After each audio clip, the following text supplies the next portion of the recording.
And we are, where are we? We are recording with Mr. Kuntz, German, on Wednesday, June 28th, 2023 at 4 p.m. Eastern time. I believe Dr. Hodkinson put us in touch, and You I love did, I yes. love that man. He is a ball of fire, a Canadian ball of fire, a Canadian English ball of fire. But real quick, man, could you please introduce yourself to me and to all of my listeners? Sure, I'd be glad to. First of all, thank you for inviting me. And yes, I concur with your assessment of Dr. Hodkinson. He is a firecracker. He tells it like it is. He doesn't mince words. And I don't know if you know that he wears red running shoes. That's his signature. Oh, So he does? That makes me love him so much. I didn't know that. That makes me so happy. He wears yeah, red. Yes. he'll dress in a suit, but wear red running shoes. So I love him. He comes on here. I think he is probably one of my most universally loved. Like normally if like a guest is loved, they're also very hated. They have that like polarity.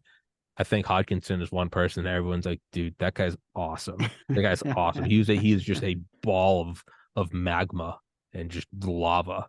Um, but could you kind of because Dr. Malone actually mentioned it the last time he and I spoke, and it is a book I need to read. Turtles All the Way Down.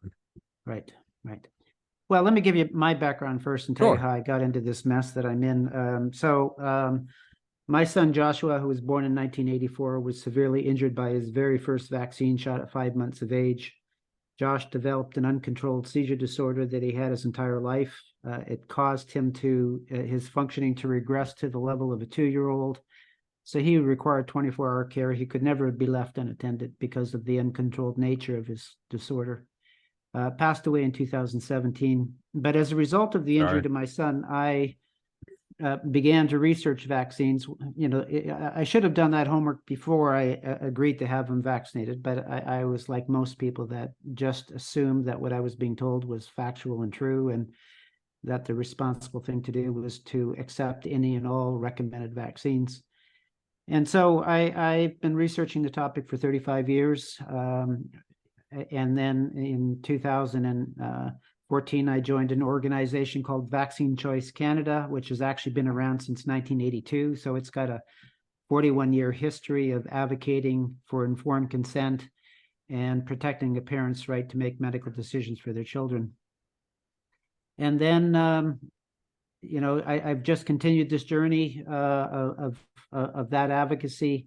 I've written a book called Dare to Question One Parent to Another, where I summarize what I learned over my 35 years of researching the literature. And the bottom line is what I learned is that what we've been told about vaccine safety and effectiveness is not true, that we've been massively lied to and deceived by our health agencies, FDA, CDC, in Canada here, Health Canada. And it's disturbing to see how we've been misled by these products that we assumed we were giving to our children to make them healthier and safer. And I would suggest that the opposite is actually true. So how does one even begin to start going into this topic, right? Because it's such a radioactive thing, right? It's up there with, oh, he's a flat earther, and it's like it has been painted as I have a biology degree. I got into medical school. I love science, but I'll be the first to say, like, I'll hear out any argument. Go for it. Tell me why Santa's real. I don't care.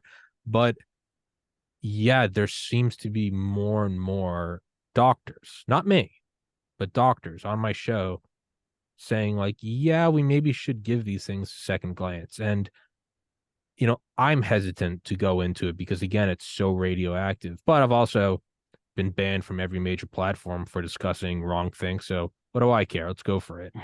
How does someone even jump into this?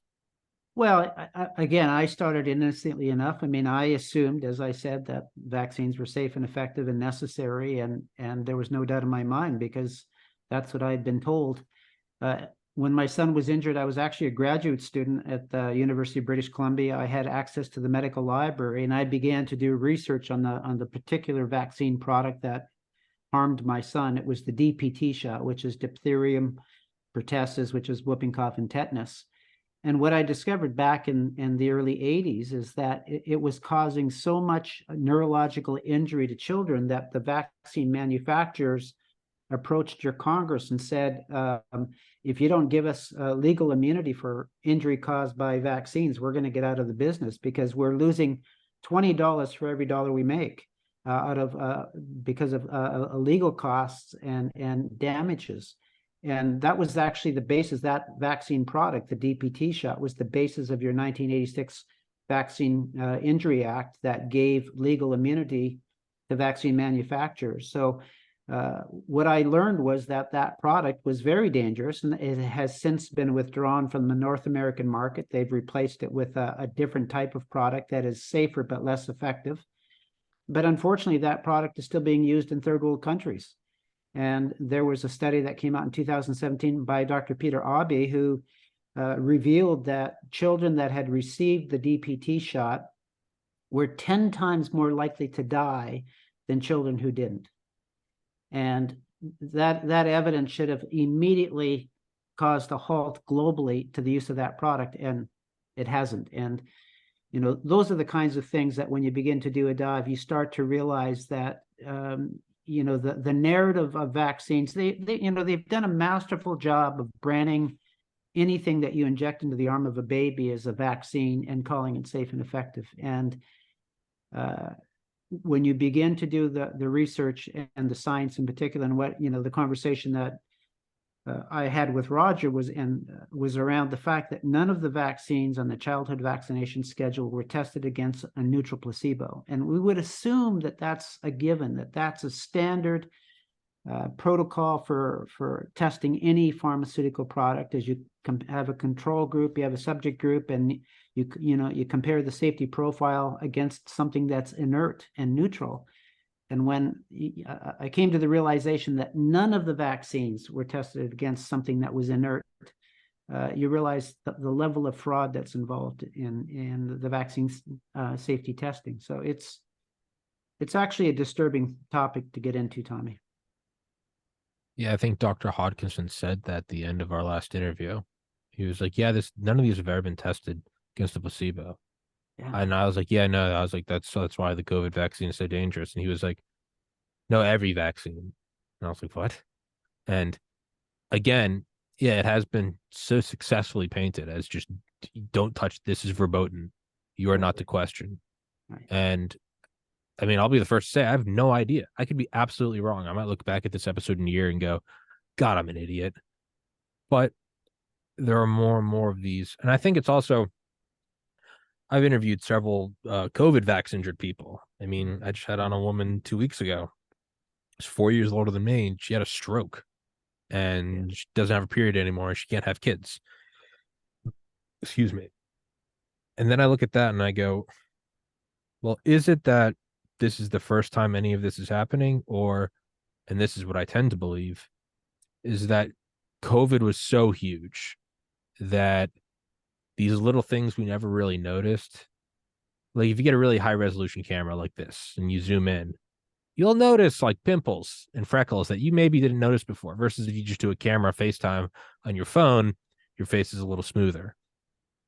COVID was so big that it was almost like turning up the resolution. Yeah. The bits of corruption that were normally, it's whatever, was blown up so big in the FDA, the CDC, in Congress, with these companies. And then the vax injuries also were all scaled up so big that all of a sudden you go, where did those come from? And then like the camera starts to dawn on you that maybe those were always there, but it just got so big that now it was in your face. So now I have to open my mind, as if I can't get the show to be hated by more people. I have to open my mind and go, well, has this happened before? And you're saying that happened to your son. And Tommy, what you're describing is absolutely true, is that, the injury, the harm, the egregious violation of the right to informed consent, I suggest has always been there, but it was so egregious during the last 3 years with COVID that people began to ask questions that they never asked before. We've launched legal action here in Canada against our provincial and federal government, and the lawyer that we've retained has said the best thing that could have happened to our organization is COVID, because for 37 years of our history, we were invisible. We were the fringe of the fringe of the fringe. And typically the only people who joined our organization or visited our website were the parents of vaccine injured children. And so we were connecting with parents after the injury happened. With the last 3 years, with people beginning to recognize that, wait a sec, the proper safety protocols weren't followed. We licensed emergency use authorization of a product with 8 weeks of testing. What about, the fact that it takes 5 to 10 years to know the safety profile of a vaccine? What about informed consent? What about efficacy? I mean, what we began to discover is that there was such massive fraud with the COVID injections that people started their trust in government, in public health, in the FDA, the CDC, was eroded, and so it should have. This is a big problem, and I would suggest it got to this serious place that it got to in the last 3 years because it's been allowed to behave this way for decades. There has been, I suggest the turning point was 1986 when Congress gave vaccine manufacturers legal immunity. And basically what they said is, we don't care if you produce an unsafe product, you get out a jail-free card. And as a result of that, the number of vaccines that were now recommended for children exploded over the next decade, such that, it's a bonanza for the vaccine industry. Every product that they get to be on the childhood schedule represents billions of dollars of revenue each year. And if there's no liability, and then if you convince legislators to mandate those vaccines for children, they don't even have to pay for marketing. It's one hell of a business model, but it's a very dangerous one. And particularly when we're injecting healthy children with something that's supposed to prevent something, but when it causes harm, there's no accountability to it. But yeah, in 2017, the Informed Consent Action Network, which is Del Bigtree's organization, sent a demand letter to your FDA to say, show us the evidence that childhood vaccines have been tested for safety using standard, double-blind, placebo-controlled trials, and the FDA was unable to do that. And Dell's team went through every clinical trial that was used to justify the childhood vaccine licensing, and discovered that the only product that had a small control group of with a neutral placebo was the HPV vaccine. And then what they did very quickly is they mixed that control group in with a placebo that was another vaccine. So the evidence of what would have been revealed with a neutral placebo was lost. And so none of the vaccines have been tested against something that's inert. Typically, what they're tested against is another vaccine, and what they're able to say is the new vaccine is just as safe as the old vaccine. But the old vaccine was never tested against something that could demonstrate its safety. And so it's a shell game. And I suggest it's a very dangerous shell game that was only recently exposed. So what's the genesis? It's just making money? Well, it's a huge moneymaker. Like, it's an incredible industry. Enormous. Government purchases guaranteed, no liability. I mean, they're demons from hell. But I mean, if I was a demon too, I would look at it and I'd be like, this is some pretty solid business. We can't get sued. The government's going to buy our product and then mandate it. Like, this is balling. It's a corporation's dream. Yeah. It's the vaccines are the only product, pharmaceutical or otherwise, where a manufacturer is not liable for injury caused by their product. So anything else, a hot cup of coffee gets spilled on your lap at McDonald's and you can sue McDonald's. But a vaccine causes neurological injury, causes immunological injury, kills a child, there's no consequences to that manufacturer. I mean, that's not right. As part of that agreement in 1986 is that FDA was supposed to, and the CDC was supposed to report to Congress every 2 years on efforts to improve the safety of vaccine products. So that was back in 1986. How many reports do you think examining the safety profile and ways to improve safety have been given to Congress in the last 30 years? How many? Yeah, zero. Yeah, 0. Okay. Yeah. So, I blame the vaccine manufacturers, but I also blame Congress. That was one of the safeguards that was put in place that convinced Congress that they could do this unusual thing of exempting liability for injury, is they thought they were putting in safeguards. Well, the safeguards were never imposed. They were never followed up on. And so I suggest vaccinations is actually a medical catastrophe. Bobby Kennedy just had recently an interview with Joe Rogan. I don't know whether you followed that at all. It was about a 3-hour interview. I watched that. Let me pull it up right now. I watched that when it came out. I think the last full Rogan episode, not that you asked, but I listened to him really early on, like back in 2011 when I was in college, and then I kind of stopped. I think the last full episode I'd listened to before the Bobby Kennedy was Dr. Malone in December 2021. Right. But I saw Rogan posted a screenshot on Instagram, and it was RFK, and I was getting ready to drive up to my parents' house, and I was like, fuck it, why not? And I listened to it. Man, that I sent that to everybody. I'm gonna pull it up right now. Sorry, could you expand on that? Yeah, well, for the first hour and a half, Joe asked Bobby, how did you get into this whole vaccine thing? And Bobby talks about that. He never intended to be in it. His background was, as you know, was an environmental lawyer, particularly cleaning up mercury in our waterways. And parents would come to him over and over and over again and saying, if you're concerned about mercury, you have to look at mercury in vaccines. And he just said, not my area, that's not my area of expertise. I'm going to stay clear. And they persisted, and he finally began to look at the science. And when he saw the science, he said, this is now the most important thing in my life. Like, it changed his entire direction as a result of reading the studies of the impact of mercury on our children. Yeah, I just pulled it up. I think it's saying it's the most downloaded Rogan episode ever. Mm-hmm. That could be incorrect, but. And so Bobby talks about in the early 80s, before the Vaccine Injury Act of 1986, 6% of American children had a chronic illness or chronic disease condition. So they had a disease condition that was chronic, that was lifelong. Today, it's 54% of our children have a chronic condition. Could you repeat those two stats again?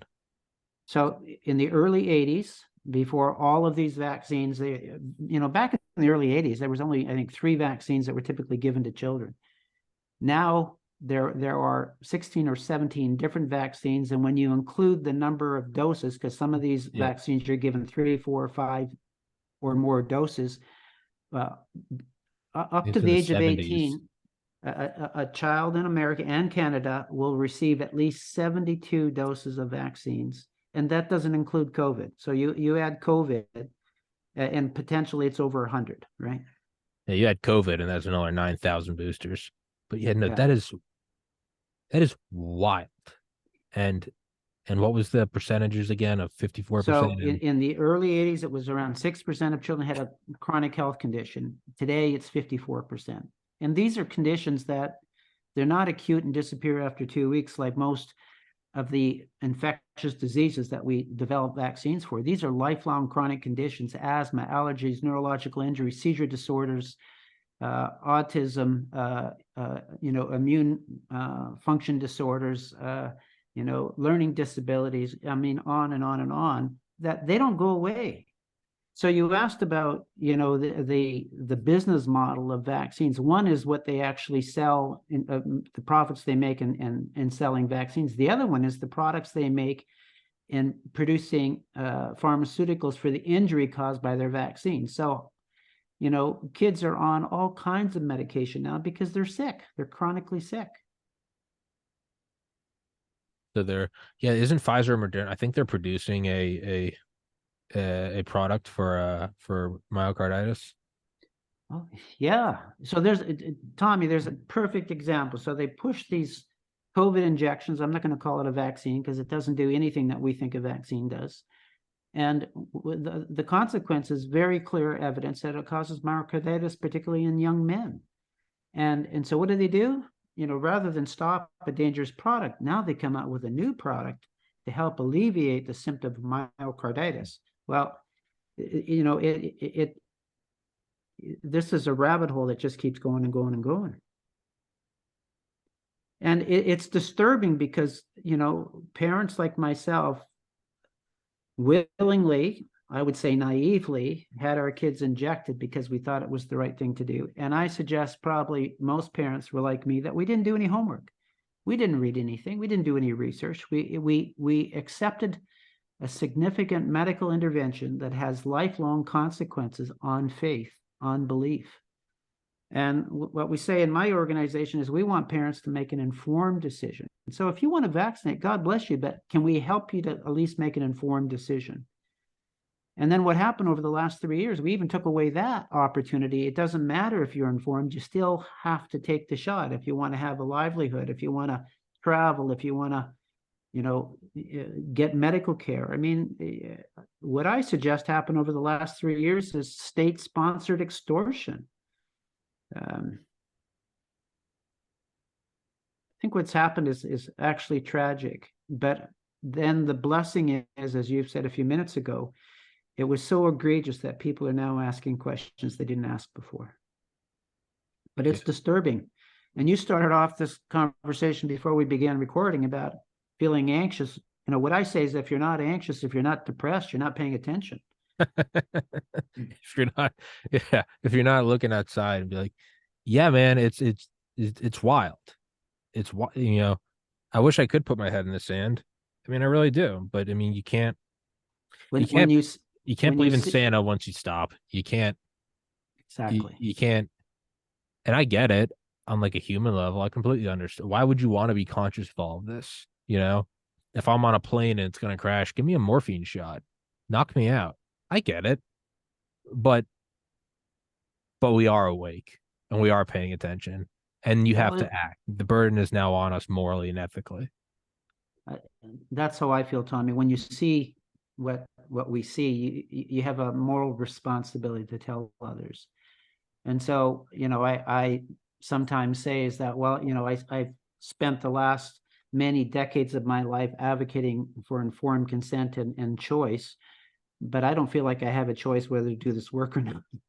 Well, it's the same thing. In 2014, I lost my older brother to suicide.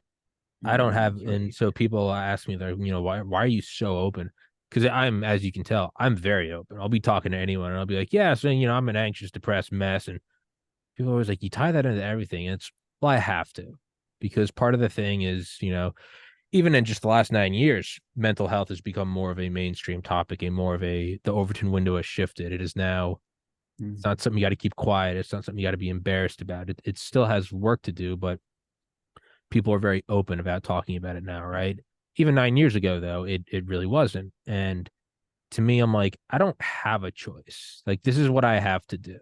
This is, the podcast may succeed, it may not. I may get married, I may not. I might buy a dog one day, I may, whatever. There's a bunch of window dress. There's a bunch of other kind of characters moving in the movie. But what I've come to accept is like, I have to make the topic of mental health more normal, just something no different than like, yeah, dude, I don't have a headache or I'm hungover. And I have to, I interview people that have, nonprofit, suicide prevention. Like I have veterans that come on and, they take veterans out to like a farm somewhere in Minnesota or whatever. And I don't know. But like you, like, yeah, I don't have a choice to do this. It's a thing that I now have to finish. And a bunch, like I said, a bunch of other stuff might happen in my life, but I have to do this before I die. And it's just what it is. Sorry for that interruption. No, God bless you, Tommy. So to me, there's a call and you answered the call. You know, you could have buried your head in the sand. You could have medicated yourself so that you don't hear the call. But I did for 2 years, and I uh, gained 70 pounds, lost all of my friends, became a horrible brother, a horrible friend, a horrible boyfriend, a horrible son, and eventually I had to move home with my parents at age 26, and for 5 years do therapy, get sober, lose weight, and rebuild my life. And so you can try to not answer the call. Hey, take it from me. For 2 years, I did my best to silence the phone. It ruined me and almost killed me. So even answering the call, I don't even really feel like I had a choice. Eventually, you just pick it up and you go, all right, what? you're right. That call doesn't go away. It persists, No, doesn't. no. You pick it up or you die. That's what it is. Yeah. Yeah. And so this is what's driving you, correct? Yeah, I do this to honor my son. I don't want his death to be in vain. I suspect you do that for your brother. Mm-hmm. That motivates us to do this hard work. And we're sharing information that lots of people don't want to hear because it's uncomfortable. Very It, it uncomfortable.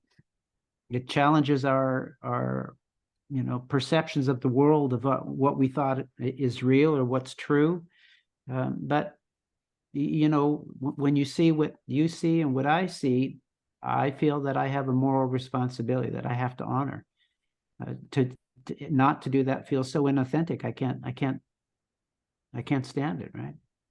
Well, it's also super uncomfortable. Not Mm. just it's like if you go, okay, let's take another look at the Kennedy assassination. Yeah, it's kind of uncomfortable. And you go, oh my God, was that an American coup? That doesn't happen that's uncomfortable. But even that is like an abstract thing that, the powers around that, KGB, CIA, they're so great you can almost detach from it. If you administer something as a parent, I don't have kids, but I imagine if you give something to your kid, well, now it's not just uncomfortable like the Kennedy assassination or lying to get into Vietnam or false pretenses for Iraq. This is something you did. And now you have to go. And I totally get it. Your mind probably shuts you. Oh, I didn't do that. I have to, my brothers have to, my parents have to, we all have to go. Could I have done more? And the answer is probably yes. The answer isn't no. Now, do I think that I could have prevented it? No, I've been examining it for 9 years. I did therapy for 5 years. I think my brother was going to do that regardless. But I also don't think that I can completely wash my hands of it. I I can point to specific situations, which for the privacy of my family, I won't go into, but that I absolutely could have done more. That I could have not been an asshole. That I could have showed more empathy. And I didn't. And that's fucking hard, man. You don't want to acknowledge that. Because again, something abstract like the Kennedy assassination or Iraq, that's way out there. But even now, I have a tattoo of my brother on my shoulder. I have a picture of him hanging right over there, and I can feel right now on the verge of tears. Like it still hurts, and then to look back and go, you probably could have done more. God, that's 10,000 needles into your body. You go, no, I can't. You wake up. I want to wake up. This is a bad dream. No, I could. And no, it haunts you. It goes, why didn't you call him one more time? Why didn't you, instead of yelling at him, go like, dude, what's going on? And so I have empathy for parents who are looking at this and they're going, no, because it puts weight on your shoulders. And I can't even imagine. It's probably, that was my brother. What if I gave him something that maybe caused that? That would drive me to alcoholism and jumping off a building. Like I get it, but we can do that, or we can go on the long, uncomfortable road of talking about it and trying to prevent it. And I think that's where you and I have some similarities. Yeah. Sorry for that rant, but no, it's a beautiful rant. taking adversity in your life, and rather than causing even more suffering, you are using it as a gift. My background is in psychotherapy. I was in private practice for 27 years. And, what I learned is that suffering is the gateway to wisdom. That's how we learn some profound wisdom, through trial, through suffering. And I see that my son gifted me with incredible gifts that I wouldn't have had without that adversity. And I suspect the same is true for you. Without that journey with your brother, you might be living a pretty boring life, but instead you have now committed a life to be of service because of that experience that you had with your brother. And so I think there's also, we're more than these physical bodies, and I like to believe that you and your brother had a soul contract, and he had his role in that contract, and you have yours. I fully believe that. I've talked about that before. I've had on, sorry to interrupt you, I've had on Dr. Eben Alexander, Proof of Heaven. Yes. No, and I talked, I just talked about it last episode, an hour ago. No, I think that just like you go to the gym and you go, today I'm doing push-ups, pull-ups, and sit-ups. I think that before this life, for whatever reason, whatever we are we spirits or saints or eternal, whatever, me and my brothers and my family, we all went in and we went, all right, like football, huddle in. All right, this is going to happen. This is going to happen. In 2014, this is going to happen. All right, you play your role, I'll play mine. All right, break. And then we go into this life. And obviously that's not something I could ever verify objectively. But I say it, and both my brothers say it. It was the worst thing that ever happened to me, but it was also the best thing that ever happened. And that's a wild statement. But we all say that. The worst thing that ever happened, but it was also that it set me free in ways that nothing ever could have. Sorry, I apologize for interrupting. Don't apologize. You're speaking beautiful wisdom here, and I don't mind getting out of the way to let the wisdom flow. So, yeah. And that's, but you're right. You've taken adversity and you've turned it into a gift. You're now of service to humanity, and God knows how many lives that you might be saving by the kinds of conversations that you're facilitating, right? And even the way we're talking right now, though, is, I think, probably the only way to actually go about this, right? So obviously in the wake of the RFK Rogan episode, the whole Peter Hotez thing happened, right? Well, I had never heard of before last Saturday. Never. Peter. Yeah. Well, I looked back and I actually realized Dr. McCullough has brought him up before on my show, but I think I just do so many shows, it just turns into a blur. But, the whole thing of, he won't debate RFK, and, well, that's not scientific then if you don't debate. And I had on Dr. Malone and we talked about it. And I've made a lot of disparaging jokes about him because admittedly I have flaws and I am an asshole. But I went back to an episode I found with Dr. McCullough several months ago before I ever knew who he was. And he brings up Hotez's book that autism did not cause, I think it's his daughter's Rachel. Autism did not cause vaccines did not cause Rachel's autism. To me, right there, I can't close my heart to that, because even that just sounds like a statement that he was thinking aloud. That sounds like a mantra. I did not cause John's death. I didn't do it. He committed suicide. I didn't do it. So as much as, like, on one hand, I get angry, I'm like, dude, you got to go. You can't advocate for these vaccines. And he was wild about it. During the pandemic, he was saying the unvaccinated should be jailed. I'm like, it's hard to open my heart to that guy. Can I not find some empathy with a guy who's just wrote a book about his daughter that's just this? It sounds like denial.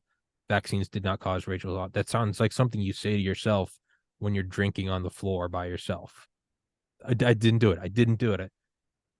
And so as much as, I make fun of him and I'm like, you should come on my podcast, the reality is the only way you're ever going to get a guy to talk like that or talk to anyone It's probably by approaching them the same way that you and I are talking right now. You can't go in with swords and guns and be like, we're doing this. You're gonna close up into a shell. Instead, you gotta talk to him and be like, yeah, dude, it hurts. Like, I get it. But the pain we're all feeling now, if it was you, me, and Hotez in a room, this pain's gonna keep going to more and more people. Like a virus. It's gonna spread like a flu unless we stop it. And it sucks. It sucks that we were put into this life and it's on us. Why me? How come I couldn't be someone? How come I couldn't be Tom Brady? How come I couldn't just have 7 Super Bowl rings and be a male model? Like why didn't I choose that one? And maybe you have in other lifetimes, but yeah, but I suggest that when you've lived a life of service like this, other things that don't have the same well, of course, attraction anymore. Yeah. I don't know where I was going with that rant. If you can't, that's what this podcast is just me yelling as the guest quietly nods. That's all this show has ever been. But yeah, your thoughts on Peter Hotez? Well, I think you've described it. I think he's a father who's in a lot of pain. And I have to believe at some level he is smart enough to know that there's compelling evidence that there's an environmental cause for autism. And the most likely cause of that is, in most cases, is vaccines. It can be other things. But to acknowledge that is, that's pretty painful. And I see it with the parents that I engage with in my movement. Is it takes a lot of courage and humility to say that I likely contributed to the harming and in my case the death of my son. But rather than stay in that denial, it's like explore it humbly, and then be courageous enough to accept where we're responsible, so that we can be better and we can model that for others. I mean, we're all works in progress, and so I have a lot of compassion for Peter. I think, unfortunately, his denial is actually harming many people, because he's advocating for a medical product, as we've talked about, that has not been proven safe. And these products should never have been licensed because they didn't meet the most fundamental tests of safety. It doesn't matter if they're efficacious or not. If they're not safe, they shouldn't be licensed. Or at the very least, people need to know that they're not safe. And what I've said around the COVID vaccine is nobody gave informed consent because we didn't have enough information. And I would suggest it's unlikely that anybody gave informed consent around a childhood vaccine. Again, because the information is not there, and it's not made available. I mean, if the FDA and the CDC were honest, they'd say, we don't know if these products are safe and effective. We don't know what the long-term effects are. We don't know the effects on cancer and sterility and all kinds of things. You want to take it knowing that we don't know. Okay. But I don't call that informed consent. No. What is the realistic path to changing this? What is because we have huge goals. Then you got to kind of bring it back down to reality. What is the realistic way we go about this? Well, it's like we talked about a few minutes ago, is in my experience, the suffering is what actually creates wisdom. And so I would suggest humanity has suffered massively over the last 3 years with the vaccines, with the mandates, with what I call extortion of imposing this genetic technology on people. Otherwise, you lose your livelihoods. Out of that suffering, I see more and more people asking questions, standing up and taking responsibility for things they didn't take responsibility for before. So I actually believe there's an opportunity here for an awakening, and we're seeing it in the numbers. There's more and more parents that are contacting organizations like mine or Bobby Kennedy's Children's Health Defense and asking the questions that they should be asking. And the consequence of that is that there's a massive reduction in parents participating in the recommended vaccine schedule. And I believe that the more people know, the less likely they are going to participate in that, because it actually flies against the beauty of these bodies that we've been given. They're acting like somehow God made a mistake. He created bodies that didn't know how to deal with illness. It absolutely knows how to deal with illness. Nurture it properly, give it good food and give it water and give it rest and those other things. And these bodies are remarkable in their ability to recover. But we've been taught to be afraid of things like mumps and measles and chickenpox. When I was a kid, everybody got that. We weren't afraid of it. Now it's like, headlines, 3 people in the state of Florida got chickenpox, let our hairs on fire. So what's realistic? I think it's not going to be an overnight thing, but I see that more and more people are having the conversations that they need to be having. And I hope as a result of the egregious violations that there's accountability that comes to this industry that doesn't currently exist. These vaccine manufacturers ought to be, again, legally liable for injury and death caused by their product. And I think that if they brought back legal accountability, financial accountability, the industry would have to change overnight. Otherwise, it'd go out of business. So, something that's realistic is terminate that 1986 Act. Make vaccine manufacturers, again, legally responsible. How does that happen? I mean, it seems like, and it's a terrible answer. It seems like enough people have to get injured for it to happen. That's exactly my thought as well. Because what happens is when people get injured, when their loved one gets injured or killed, just like your journey and my journey, now you become a passionate warrior. Now you dedicate your life to being of service. And so you're not going to be silenced. You're not going to be censored, because you will persist. And the harms that have happened over the last 3 years are creating many warriors. And we're starting to see politicians finally having the courage to stand up. We're starting to see scientists, doctors like Dr. Roger Hodgkinson. So I don't know whether Roger shared with you, but I was in a conference with Roger a year ago, and he started off saying, I'm not an anti-vaxxer. And he was even more disparaging, said, I don't have much time for anti-vaxxers.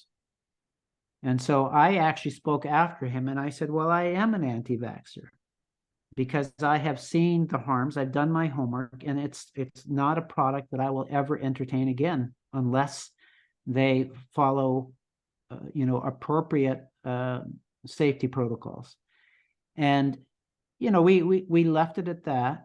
And I would say about 2 months ago, Roger was on a call that I was on, and he said, I have to make a public apology.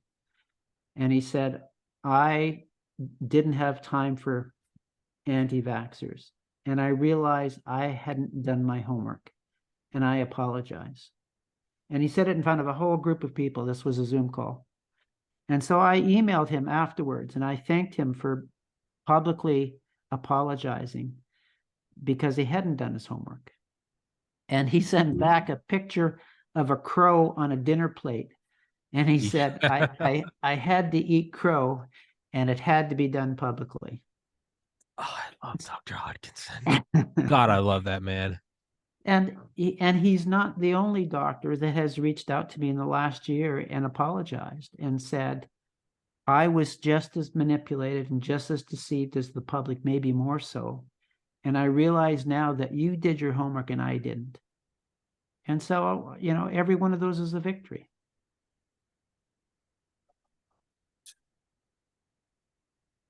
It is. And then you start to look back, and to me, what's a very encouraging book is what is it? The Butchering Art by Dr. Lindsay Fitzharris. I don't know that one. Tell me about it. It's I've had her on here. She's been on Joe Rogan. The book's fantastic. It's basically like documenting the life of Joseph Lister and how he was a quack for disinfecting the surgical tools and for cleaning the wound. And People would reject him. He'd get fired from hospitals. But the truth couldn't be held back. The word got out that, and this is, like late 1800s or mid 1800s. You go get a surgery, man. There's like an 80% chance you're going to die. And there's, word got out that this guy's doing surgeries at his home on his dinner table, and everyone's okay, to the point where one member of the royal family sent their daughter because they're like, I heard you are the best.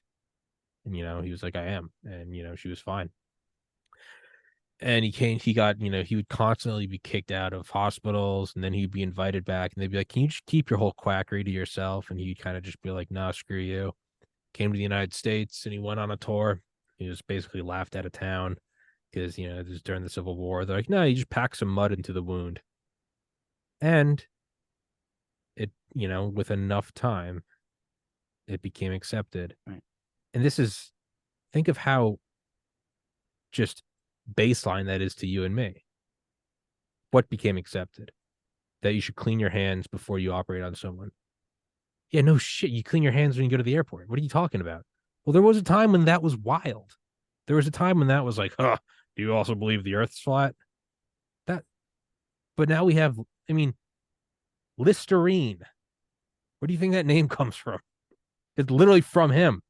Oh, I didn't realize that. Okay. Now he got to live to see himself succeed. A lot of people don't. Some of them get burned alive, way back when. Right.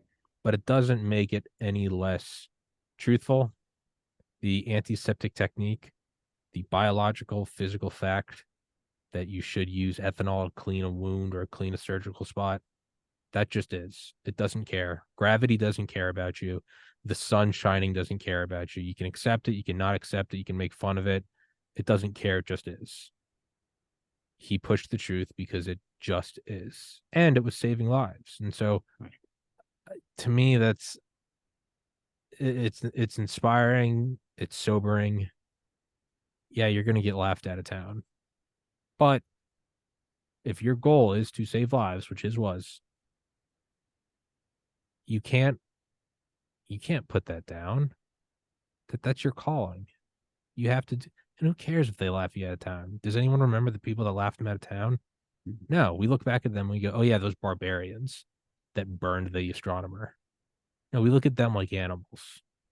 We look at the scientists as like, dude, that guy lives a hardcore life. So I don't know.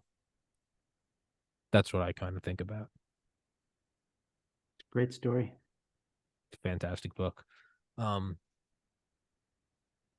Yeah, man, I didn't know this episode was going to get this intense. Got very deep into my heart. I think I needed that though. Sometimes when you tackle those deep things in your mind that you want to avoid, it does almost feel like a workout after. You're sitting there covered in sweat and you're like, that hurt. Yeah. But that felt good. I feel good. After like a sauna, you go, I feel good. Well, you're releasing some of that, that suffering is like a toxin, isn't it? Oh, God, yeah. And, the anger, the judgment, the fear, all of those things, we need to move through that. And, those are traumatic experiences that you went through, your whole family. And we have to release the trauma so that we can open up and again serve in a responsible way, not in a reactive way. And again, we were talking about Dr. Peter Hotez, and I suggest that he hasn't done his work, and as a consequence, his efforts are misguided. And my wish for him is that he would process the loss of a healthy daughter so that he can actually be a better doctor. And man, he's got you and I have our calling. That guy's got a much bigger calling. You and I are, sometimes I look at life like a video game. And I'm like, if you're born like a 6'4" good looking guy, you're playing on easy. Hey, you didn't need to get a job. Girls love you, whatever. And there are different levels to the game. And I look at, kind of like the soul contract. I'm like, yeah, I'm playing a pretty tough level. Yeah, by that logic, man, Hotez is playing on expert. Not only does he have to carry this, he's actively hurting others by not addressing it. So, I mean, on one hand, I want to smack him, and on the other hand, I'm like, I want to give him a hug. Mm-hmm. Yeah. Yeah, I think this is a massive waking up for humanity that, I believe that we're going through something unique, something transformative, but it's not easy. It's a birthing.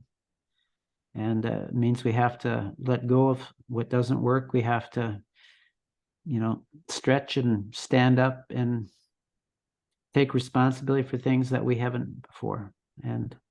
But I believe the potential outcome is for the betterment of humanity as a whole. But it's not without its consequences. And the amount of suffering that we've seen over the last 3 years it's considerable. It's a massive war. The problem is that it's mostly a psychological war.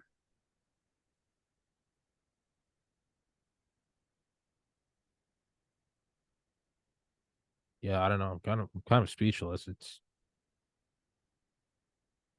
You hold a beautiful space, Tommy.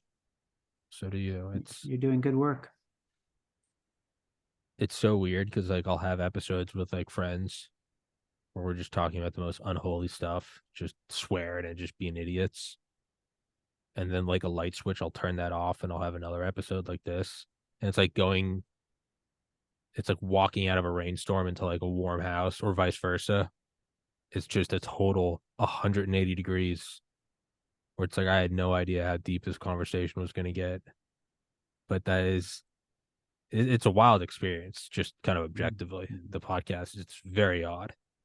It's very odd how it just jump into a new room. It's a courageous encounter that you offer. It's scary, man. Every day of this podcast is it it really does fry your nerves. But it can shake you to your core because you're going to experience or hear things that may challenge what you thought about the world. Or it feels like I'm in a car and the gas pedal is stuck at the bottom, and it's not, the brake isn't working, and you have a moment of panic, and then you realize this is what we're doing. I gotta take this steering wheel. I just gotta drive on this car's doing 100 miles an hour. I hope I don't hit anyone, but I know it will eventually run out of gas. So that's what this podcast feels like. Sometimes I'm having on these guests and it's growing and it's getting views, and I just feel like I have the steering wheel. I'm like, just hold tight. Just try to listen. If we hit a wall, it'll be over quick. But like, I'm trying to drive to the end of the road. And yeah, I don't know. Well, and I also believe that you're not doing this on your own, right? No, I fully believe my brother's helping you're me. being guided. Your brother is with you, and you're serving a higher purpose. And so what's beautiful is that you're open up to receiving that direction, that calling. You're willing to have the experience of the unknown and walk into it. I like that last sentence. To walk into it. It is walking into, it's stepping into the void. It's pure potential. That potential could be evil terrors beyond your imagination. It could be the Garden of Eden.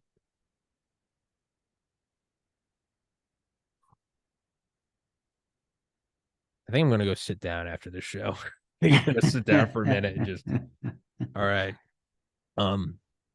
Did I say we wrap this one up? Yep. I would love to have you on again. I'd love to have you on with Dr. Hawkinson. I think that would be an amazing episode. That would be fun. Yeah.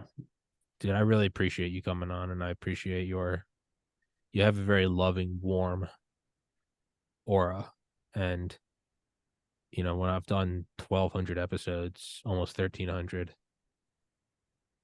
it's undeniable that every person has their own like field. It's not scientific. I can't quantify it. I don't care. You know, they all give off different. Some are angry. Some are like jacked up and excited. Some are funny. Some are laid back.